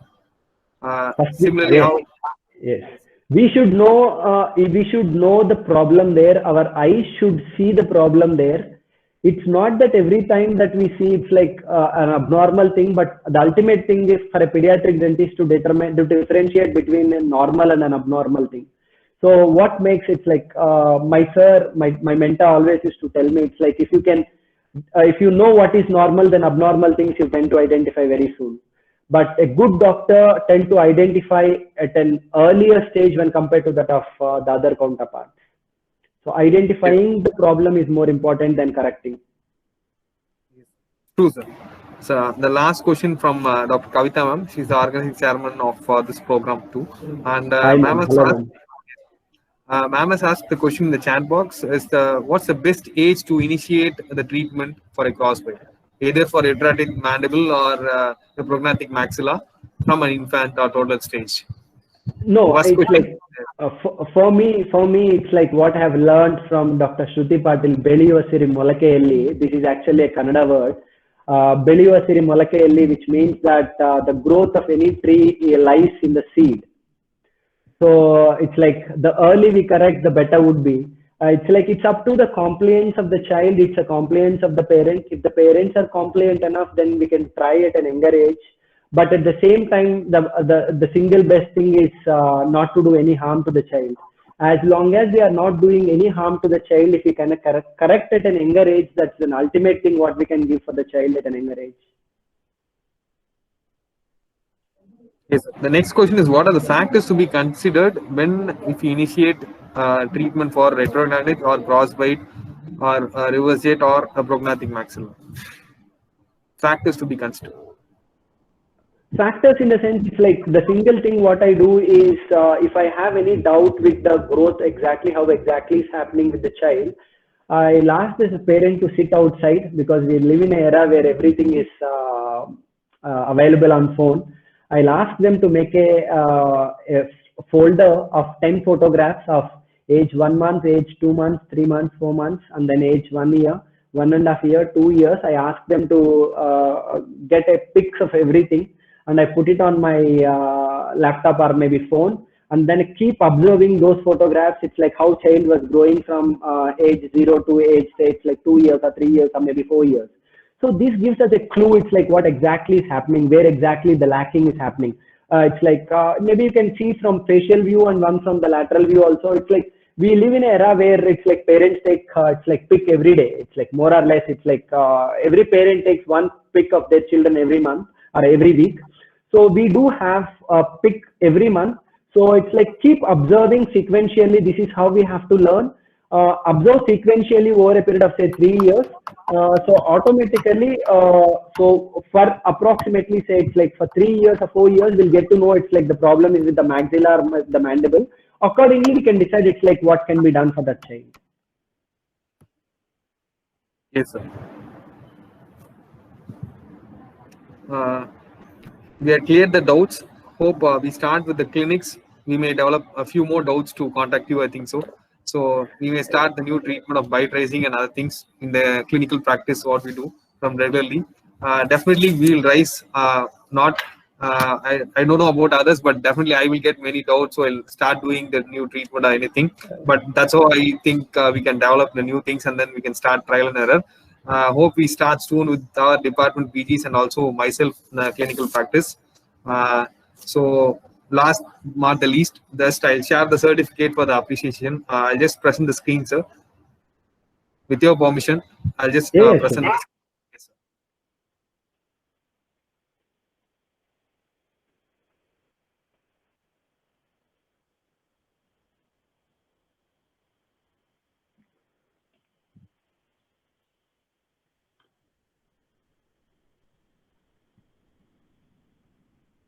I hope you are seeing the certificate of appreciation, sir. Is it Yeah, visible yeah. to you, sir? Yes. Yes. I've taken photograph also. Anyway, the hard copy of the certificate will be couriered to you in the meanwhile by week's time, and the feedback and the video recordings will be shared to you by tomorrow afternoon, because we give a timeline for the other participants who are busy with the practice and also with the colleges associated. And till tomorrow morning, we give a timeline by posting the feedback form link in the PWD's group of Telegram and WhatsApp. That's what we have done in the previous program. Hope you're seen in the groups. Just by tomorrow afternoon, we'll receive both the things, and meanwhile, by a week's time, we will receive the hard copy of the certificate, sir. Okay. Thank you. Thank you so much, Vignesh. Yes, Have a thank good you. day. Thanks a lot for the lecture, sir. Thank you. Okay. Bye, Vignesh. Thanks to all the participants who have joined for the program, and have a good day. Thank you all.